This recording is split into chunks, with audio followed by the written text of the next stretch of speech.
ओम नमो भगवते वासुदेवाय। ओम बृहस्पति देवाय नमः। स्वागत है आप सभी का हमारे चैनल पर। आज बृहस्पतिवार है और आज के दिन बृहस्पतिवार का व्रत रखने से, बृहस्पति देव की कथा सुनने से सभी प्रकार की मनोकामनाएं पूर्ण होती है। इसके साथ ही अगर जीवन में किसी भी प्रकार का कोई आर्थिक संकट है, आप धन की कमी से जूझ रहे हैं या गरीबी से जूझ रहे हैं, इसमें भी बृहस्पतिवार का व्रत करना एवं कथा सुनना अत्यंत ही लाभकारी होता है। अगर किसी भी वजह से व्रत नहीं रख सकते तो कथा तो अवश्य ही सुननी चाहिए। कथा सुनने मात्र से ही जीवन के सभी कष्ट दूर होते हैं। तो आइए आज के वीडियो में हम आपको सुनाते हैं बृहस्पतिवार व्रत की कथा। परंतु उससे पहले आपसे आग्रह है कि अगर अभी तक आपने चैनल को सब्सक्राइब नहीं किया है तो चैनल को सब्सक्राइब करके बेल आइकन पर क्लिक कर लीजिए। और अगर आज की कथा आपको अच्छी लगे तो एक लाइक अवश्य कर दीजिए, क्योंकि आपके लाइक से ही हमें ये पता चलता है कि आपको हमारा वीडियो पसंद आया है।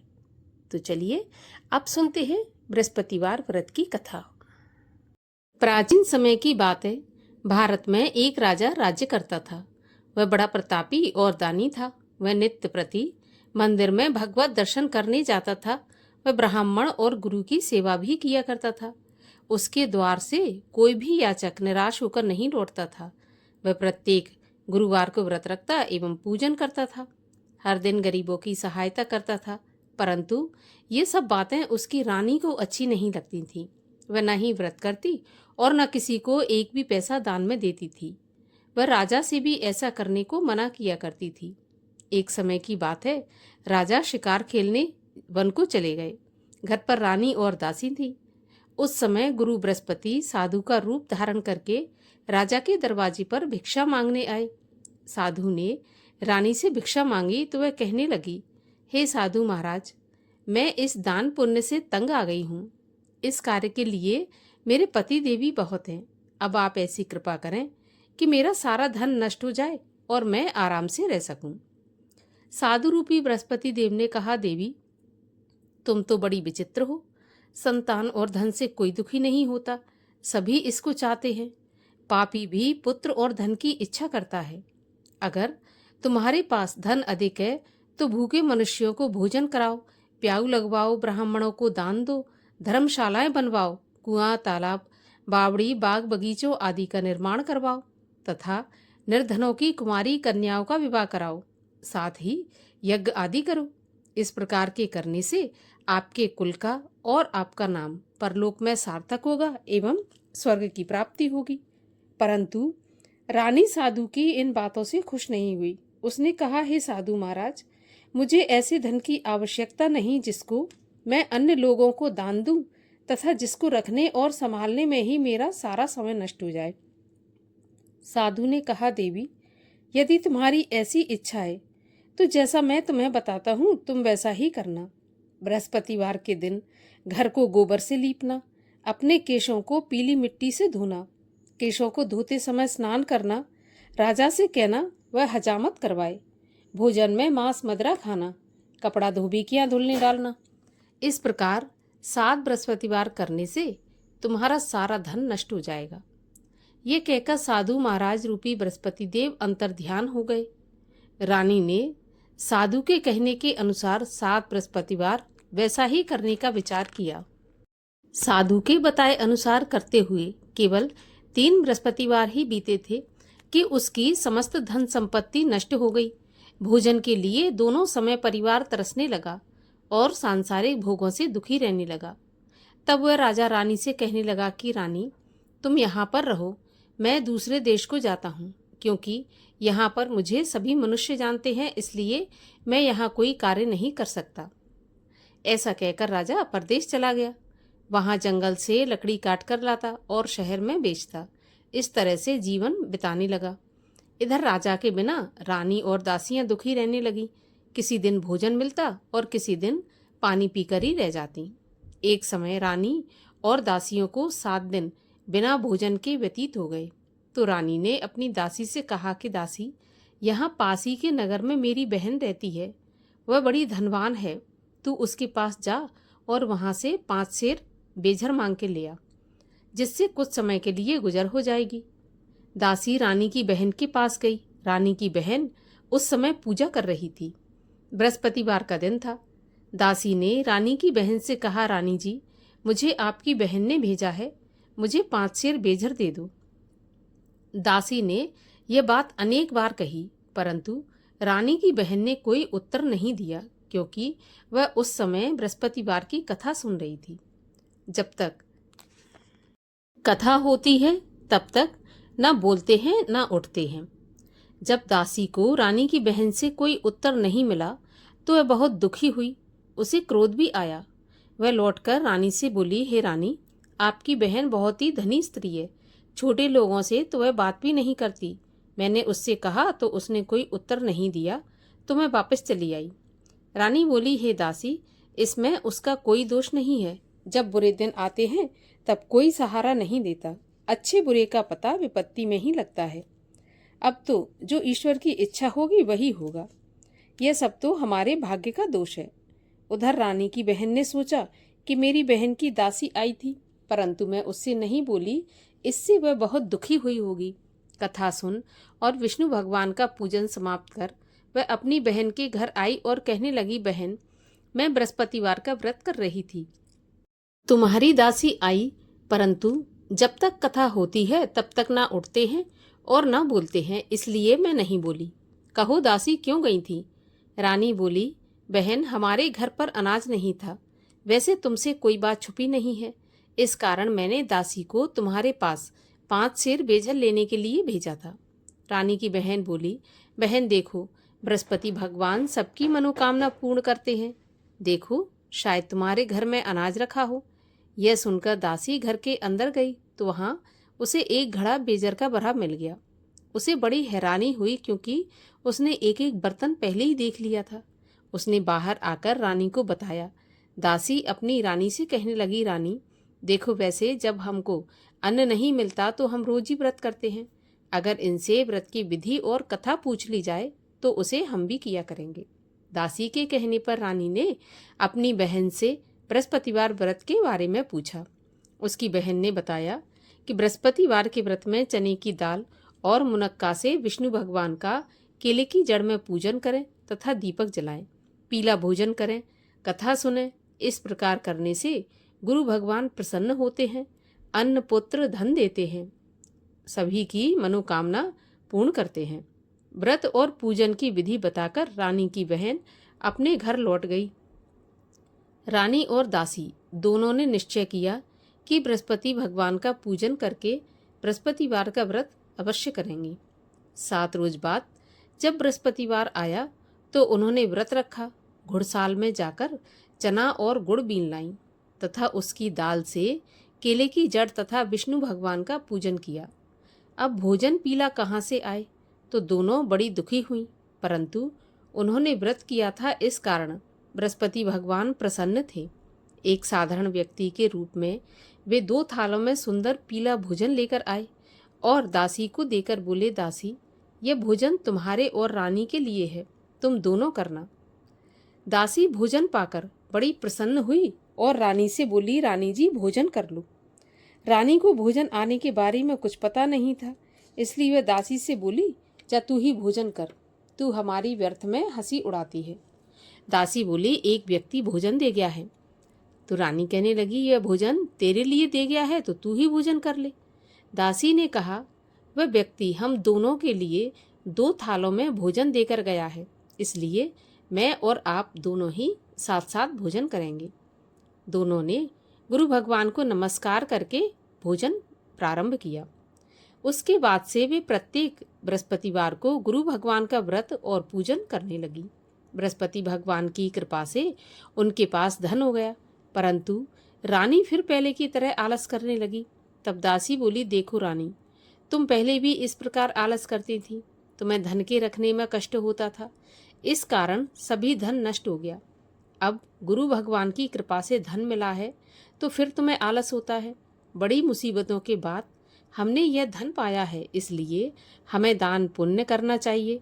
भूखे मनुष्यों को भोजन कराओ, प्याऊ लगवाओ, ब्राह्मणों को दान दो, कुआं, तालाब, बावड़ी आदि का निर्माण कराओ, मंदिर, पाठशाला बनवाकर दान दो, कुंवारी कन्याओं का विवाह करवाओ, धन को शुभ कार्यों में खर्च करो, जिससे तुम्हारे कुल का यश बढ़े तथा स्वर्ग प्राप्त हो और पितृ प्रसन्न हो। दासी की बात मानकर रानी ने इसी प्रकार के कर्म करने प्रारंभ कर दिए। अब तो उसका काफी यश फैलने लगा। एक दिन रानी और दासी आपस में विचार करने लगी कि न जाने राजा किस दशा में होंगे, उनकी कोई खोज खबर नहीं है। गुरु भगवान से उन्होंने प्रार्थना की और भगवान ने रात्रि में राजा को सपने में कहा कि राजा उठ, तेरी रानी तुझको याद करती है, अब अपने देश को लौट जा। राजा प्रातःकाल उठा, यह विचार करने लगा कि स्त्री जाति खाने और पहनने की ही साथी होती है, पर भगवान की आज्ञा मानकर वह अपने नगर को चलने के लिए तैयार हुआ। जब राजा परदेश गया तो परदेश में बहुत दुखी रहने लगा था। प्रतिदिन जंगल से लकड़ी बीन कर लाता और उसे शहर में बेचकर अपने दुखी जीवन को बड़ी कठिनता से व्यतीत करता था। एक दिन राजा दुखी होकर अपनी पुरानी बातों को याद करके रोने लगा। उस जंगल में बृहस्पति देव एक साधु का रूप धारण करके आए और राजा के पास आकर बोले, हे लकड़हारे, तुम इस सुनसान जंगल में किस चिंता में बैठे हो, मुझे बताओ। यह सुनकर राजा के नेत्रों में जल भर आया और साधु की वंदना करके बोला, हे प्रभु, आप सब कुछ जानने वाले हैं। इतना कहकर राजा ने साधु को अपनी संपूर्ण कहानी सुना दी। महात्मा दयालु होते हैं। वे राजा से बोले, हे राजा, तुम्हारी पत्नी ने बृहस्पति देव के प्रति अपराध किया था, जिसके कारण तुम्हारी ऐसी दशा हुई। अब तुम किसी प्रकार की चिंता मत करो, भगवान तुम्हें पहले से अधिक धन देंगे। देखो, तुम्हारी पत्नी ने बृहस्पतिवार का व्रत प्रारंभ कर दिया है। अब तुम भी बृहस्पतिवार का व्रत करके चने की दाल व गुड़ जल के लोटे में डालकर केले का पूजन करो, फिर कथा कहो या सुनो, भगवान तुम्हारी सभी कामनाओं को पूरा करेंगे। साधु को प्रसन्न देखकर राजा बोला, हे प्रभु, मुझे लकड़ी बेचकर इतना पैसा नहीं बचता जिससे भोजन करने के उपरांत कुछ बचा सकूं। मैंने रात्रि में अपनी रानी को व्याकुल देखा है। मेरे पास कोई साधन नहीं जिससे उसका समाचार जान सकूं। फिर मैं बृहस्पति देव की क्या कहानी कहूं, यह भी मुझको मालूम नहीं है। तब साधु ने कहा, हे राजा, तुम किसी बात की चिंता मत करो। बृहस्पतिवार के दिन तुम रोज की तरह लकड़ियां लेकर शहर में जाना। तुम्हें रोज से दोगुना धन प्राप्त होगा, जिससे तुम भली भांति भोजन कर लोगे और बृहस्पति देव की पूजा का सामान भी आ जाएगा। और बृहस्पति देव की कहानी इस प्रकार से है। प्राचीन काल में एक बहुत निर्धन ब्राह्मण था। उसकी कोई संतान नहीं थी। वह नित्य पूजा पाठ करता, परंतु उसकी स्त्री बहुत मलिनता के साथ रहती थी। वह न स्नान करती, न किसी देवता का पूजन करती। प्रातःकाल उठते ही सर्वप्रथम भोजन करती, बाद में कोई अन्य काम करती थी। ब्राह्मण देवता बहुत दुखी रहते थे। पत्नी को बहुत समझाते, किंतु उसका कोई भी परिणाम नहीं निकलता। भगवान की कृपा से ब्राह्मण की स्त्री के कन्या उत्पन्न हुई। वह कन्या अपने पिता के घर में बड़ी होने लगी। वह बालिका प्रातः स्नान करके भगवान विष्णु का जप करती और बृहस्पतिवार का व्रत भी करने लगी थी। पूजा पाठ समाप्त करके स्कूल जाती तो अपनी मुट्ठी में जौ भर के ले जाती और पाठशाला के मार्ग में डालती जाती। वही जौ स्वर्ण के हो जाते तो लौटते समय उनको बीनकर घर ले आती। एक दिन वह बालिका सूप में उन सोने के जौ को फटक कर साफ कर रही थी। तभी उसकी माँ ने देख लिया और कहा, बेटी, सोने के जौ को फटकने के लिए सोने का सूप होना चाहिए। अगले दिन गुरुवार था।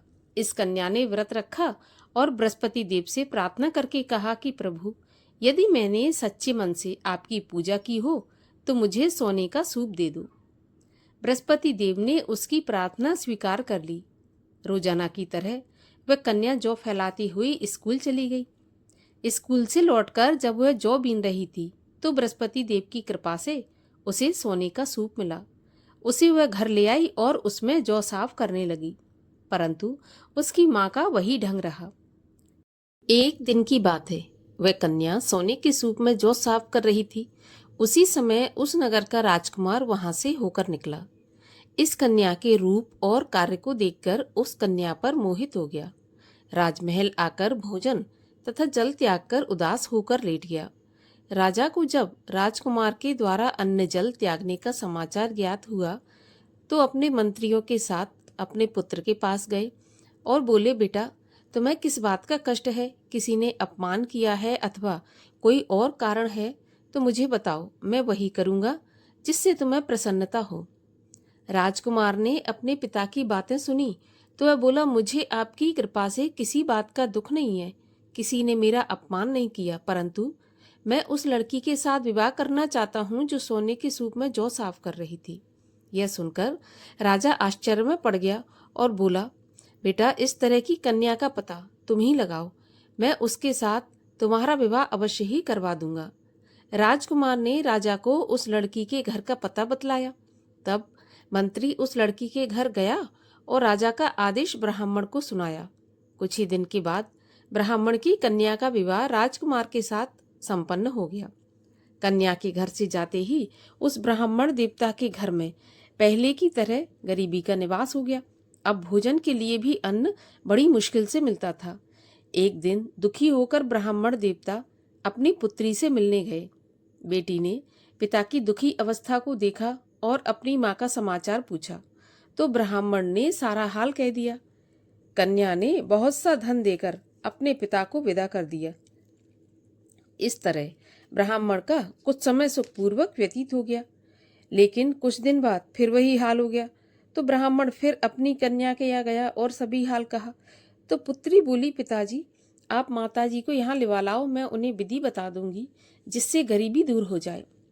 ब्राह्मण देवता अपनी स्त्री को साथ लेकर राजमहल अपनी पुत्री के पास पहुंचे तो पुत्री अपनी माँ को समझाने लगी कि माँ, तुम प्रातःकाल प्रथम उठकर स्नान आदि करके विष्णु भगवान का पूजन करो तो सब दरिद्रता दूर हो जाएगी।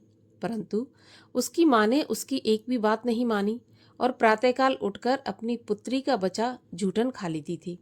एक दिन उसकी पुत्री को बहुत गुस्सा आया। उसने एक रात को कोठरी से सारा सामान निकाल दिया और अपनी माँ को उसमें बंद कर दिया। प्रातःकाल उसमें से उसे निकाला, स्नान आदि करा के पूजा पाठ करवाया तो उसकी माँ की बुद्धि ठीक हो गई। इसके बाद वह नियम से पूजा पाठ करती और प्रत्येक बृहस्पतिवार का व्रत रखने लगी।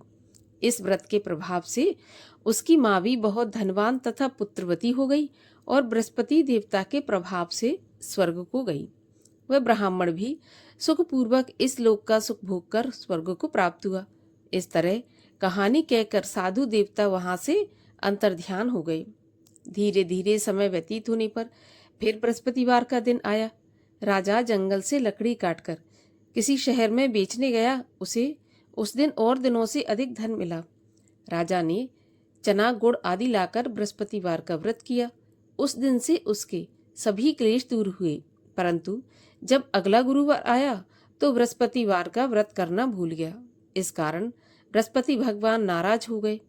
उस दिन उस नगर के राजा ने विशाल यज्ञ का आयोजन किया तथा अपने समस्त राज्य में घोषणा करवा दी कि कोई भी मनुष्य अपने घर में भोजन न बनाए, आग भी न जलाए।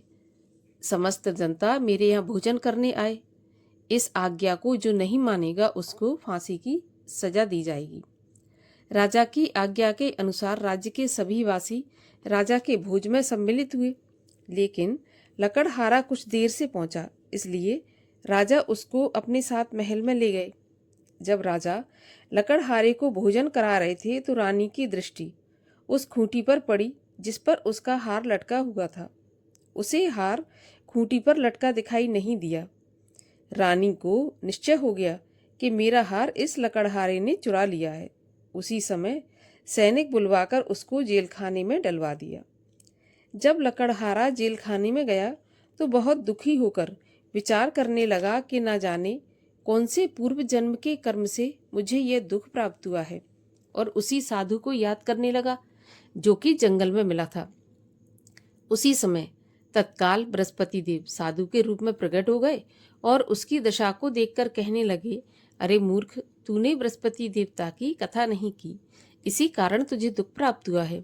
अब चिंता मत कर, बृहस्पतिवार के दिन जेल खाने के दरवाजे पर 4 पैसे पड़े मिलेंगे, उनसे तू बृहस्पति देव की पूजा करना।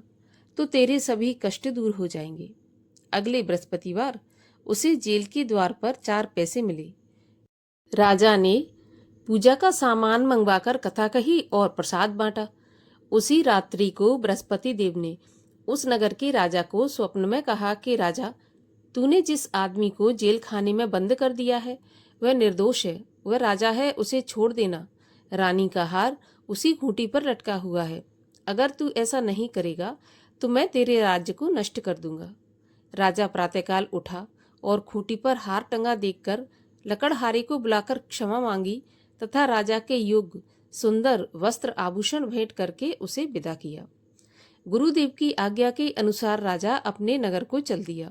राजा जब नगर के पास पहुंचा तो उसे बड़ा आश्चर्य हुआ। नगर में पहले से अधिक बाग, तालाब, कुएं तथा बहुत सी धर्मशाला, मंदिर आदि बने हुए थे। राजा ने पूछा, ये किसका बाग और धर्मशाला है? तब नगर के सब लोग कहने लगे कि यह सब रानी और दासी के द्वारा बनवाए गए हैं। तो राजा को आश्चर्य हुआ और गुस्सा भी आया। जब रानी ने खबर सुनी कि राजा आ रहे हैं तो उसने अपनी दासी से कहा कि दासी, देख, राजा हमको कितनी बुरी हालत में छोड़ गए थे। हमारी ऐसी हालत देखकर वह लौट न जाए, इसलिए तू दरवाजे पर खड़ी हो जा। रानी की आज्ञा के अनुसार दासी दरवाजे पर खड़ी हो गई। जब राजा आए तो उन्हें अपने साथ महल में लिवा लाई। तब राजा ने क्रोध करके अपनी तलवार निकाली और पूछने लगा, बताओ यह धन तुम्हें कैसे प्राप्त हुआ?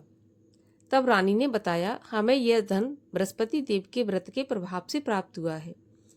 तो राजा ने निश्चय किया कि 7 रोज बाद तो सभी बृहस्पति देव का पूजन करते हैं, परंतु मैं रोजाना दिन में 3 बार कथा कहा करूंगा तथा रोज व्रत किया करूंगा। अब हर समय राजा के दुपट्टे में चने की दाल बंधी रहती तथा दिन में 3 बार कथा कहता। एक दिन राजा ने विचार किया कि चलो अपनी बहन के यहाँ हो आऊं। इस तरह निश्चय कर राजा घोड़े पर सवार हो अपनी बहन के यहाँ चल दिया। मार्ग में उसने देखा कि कुछ आदमी एक मुर्दे को लिए जा रहे हैं। उन्हें रोककर राजा कहने लगा, अरे भाइयों, मेरी बृहस्पति देव की कथा सुन लो। वे बोले, लो, हमारा तो आदमी मर गया, इसको अपनी कथा की पड़ी है। परंतु कुछ आदमी बोले, अच्छा कहो, हम तुम्हारी कथा भी सुनेंगे। तो राजा ने दाल निकाली और कथा कहनी शुरू कर दी। जब कथा आधी हुई थी तो मुर्दा हिलने लगा और जब कथा समाप्त हुई तो वह मुर्दा राम राम करके उठकर खड़ा हो गया। राजा आगे बढ़ा। उसे चलते चलते शाम हो गई। आगे मार्ग में उसे किसान खेत में हल चलाता मिला। राजा उससे बोला, अरे भैया, मेरी बृहस्पतिवार की कथा सुन लो। किसान बोला, जब तक मैं तेरी कथा सुनूंगा तब तक 4 हरैया जोत लूंगा। जा अपनी कथा किसी और को सुनाना। राजा आगे चलने लगा। राजा के हटते ही बैल पछाड़ खाकर गिर गए तथा किसान के पेट में बहुत जोर से दर्द होने लगा। उसी समय किसान की पत्नी रोटी लेकर आई। उसने जब यह देखा तो अपने पुत्र से सभी हाल पूछा और बेटे ने सभी हाल बता दिया। तो बुढ़िया दौड़ी दौड़ी उस घुड़सवार के पास गई और उससे बोली, मैं तेरी कथा सुनूंगी, तू अपनी कथा मेरे खेत पे चलकर ही कहना। राजा ने लौटकर बुढ़िया के खेत पर जाकर कथा कही, जिसके सुनते ही बैल खड़े हो गए तथा किसान के पेट का दर्द भी बंद हो गया। राजा अपनी बहन के घर पहुंच गया। बहन ने भाई की खूब मेहमानी की। दूसरे दिन प्रातःकाल राजा जगा तो वह देखने लगा कि सब लोग भोजन कर रहे हैं। तो राजा ने अपनी बहन से पूछा कि ऐसा कोई मनुष्य है जिसने भोजन नहीं किया हो, जो मेरी बृहस्पतिवार की कथा सुन ले। तो बहन बोली, भैया, यह देश ऐसा ही है। पहले यहाँ के लोग भोजन करते हैं, बाद में अन्य काम करते हैं। अगर कोई पड़ोस में हो तो मैं देख कर आती हूँ। ऐसा कहकर बहन देखने चली गई, परंतु उसे कोई ऐसा व्यक्ति नहीं मिला जिसने भोजन नहीं किया हो। अतः वह एक कुम्हार के घर गई जिसका लड़का बीमार था। उसे मालूम हुआ कि उसके यहाँ 3 दिन से किसी ने भोजन नहीं किया। रानी ने अपने भाई की कथा सुनने के लिए कुम्हार से कहा तो वह तैयार हो गया। राजा ने जाकर बृहस्पतिवार की कथा कही, जिसको सुनकर उसका लड़का ठीक हो गया। अब तो राजा की प्रशंसा होने लगी। एक दिन राजा ने अपनी बहन से कहा, बहन, मैं अपने घर को जाऊंगा, तुम भी तैयार हो जाओ। राजा की बहन ने अपनी सास से अपने भाई के साथ जाने की आज्ञा मांगी। तो सास बोली, चली जा, परंतु अपने लड़कों को मत ले जाना, क्योंकि तेरे भाई की कोई संतान नहीं होती। बहन ने अपने भैया से कहा, भैया मैं तो चलूंगी, पर कोई बालक नहीं जाएगा। राजा बोला, जब कोई बालक नहीं जाएगा तो तुम क्या करोगी? बड़े दुखी मन से राजा अपने नगर को लौट आया। राजा ने अपनी रानी से कहा, हम निर्वंशी राजा हैं, हमारा मुंह देखने का भी धर्म नहीं है। वह बिना भोजन आदि किए शैया पर लेट गया। तब रानी बोली, प्रभु बृहस्पति देव ने हमें सब कुछ दिया है, तो वे हमें संतान भी अवश्य देंगे। उसी रात को बृहस्पति देव ने राजा को स्वप्न में कहा, राजा उठ, सभी सोच त्याग दे, तेरी रानी गर्भवती है। राजा को यह जानकर बड़ी खुशी हुई। 9वें महीने रानी के गर्भ से एक सुंदर पुत्र पैदा हुआ। तब राजा बोला, रानी स्त्री बिना भोजन के रह सकती है, बिना कहे नहीं रह सकती। जब मेरी बहन आए तो तुम उससे कुछ कहना मत। तो रानी ने सुनकर हाँ कर दिया। जब राजा की बहन ने यह शुभ समाचार सुना तो बहुत खुश हुई तथा बधाई लेकर अपने भाई के यहाँ आई। तभी रानी ने कहा, घोड़ा चढ़ाकर नहीं आई, गधा चढ़ी आई। राजा की बहन बोली, भाई मैं इस प्रकार न कहती तो तुम्हें औलाद कैसे मिलती? बृहस्पति देव ऐसे ही हैं, जैसी जिसके मन में कामना है सभी को पूर्ण करते हैं। जो सद्भावना पूर्वक बृहस्पतिवार का व्रत करता है एवं कथा पढ़ता है अथवा सुनता है और दूसरों को सुनाता है, बृहस्पति देव उसकी सभी मनोकामना पूरी करते हैं। बृहस्पति देव उनकी सदैव रक्षा करते हैं। जो संसार में सद्भावना से गुरुदेव का पूजन एवं व्रत सच्चे हृदय से करते हैं, उनकी सभी मनोकामनाएं पूर्ण होती हैं। जैसी सच्ची भावना से रानी और राजा ने बृहस्पति देव की कथा का गुणगान किया, तो उनकी सभी इच्छाएं बृहस्पति देव ने पूर्ण की थीं। इसलिए सबको कथा सुनने के बाद प्रसाद लेकर जाना चाहिए। हृदय से उनका मनन करते हुए जयकारा बोलना चाहिए। बोलिए बृहस्पति देव की जय। बृहस्पति देव की आरती। ओम जय बृहस्पति देवा, स्वामी जय बृहस्पति देवा। छिन छिन भोग लगाऊं, कदली फल मेवा। ओम जय बृहस्पति देवा। तुम पूरन परमात्मा, तुम अंतर्यामी।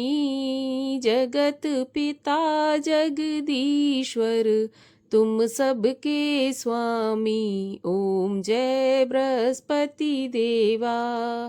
चरणामृत निज निर्मल, सब पातक हरता।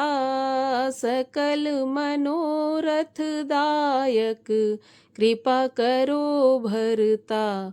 ओम जय बृहस्पति देवा। तन मन धन अर्पण कर, जो जन शरण पड़े। प्रभु प्रकट तब होकर, आकर द्वार खड़े। ओम जय बृहस्पति देवा। दीन दयाल दयानिधि, भक्तन हितकारी। पाप दोष सब हरता, भव बंधन हारी। ओम जय बृहस्पति देवा। सकल मनोरथ दायक, सब संशय हारो। विषय विकार मिटाओ, संतन सुखकारी। ओम जय बृहस्पति देवा। जो कोई आरती प्रभु की, प्रेम सहित गावे। जेठानंद आनंद कर, सो निश्चय पावे। ओम जय बृहस्पति देवा। बोलो विष्णु भगवान की जय। बोलो बृहस्पति देव भगवान की जय।